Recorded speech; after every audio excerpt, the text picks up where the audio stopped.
இரு தம்பி, இந்த ஸ்ப்ரைட் குடிக்கிறதுக்கு முன்னாடி ஒரு சின்ன கதையை கேளு. ஒரு தரம் ஒன்ன மாதிரியே ஒரு பையன் தாகமா இருந்தான். அவன் கிட்ட ஒரு ஸ்ப்ரைட்டும் இருந்துச்சு. ஆனா அவன் அதை குடிக்கல. அதை வித்தான். வித்த பணத்துல 2 ஸ்ப்ரைட் வாங்கினான். அதையும் குடிக்கல. அந்த 2த்தையும் வித்துட்டு 4 ஸ்ப்ரைட் வாங்கினான். தாகமா இருந்துச்சு, ஆனா குடிக்கல. 8 வாங்கினான். 8 16 ஆச்சு.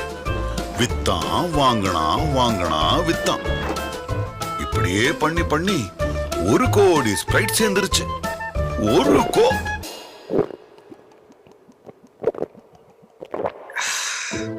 சூப்பர் கதை சார், ஃபேண்டாஸ்டிக். காலி பண்ணிட்டியா?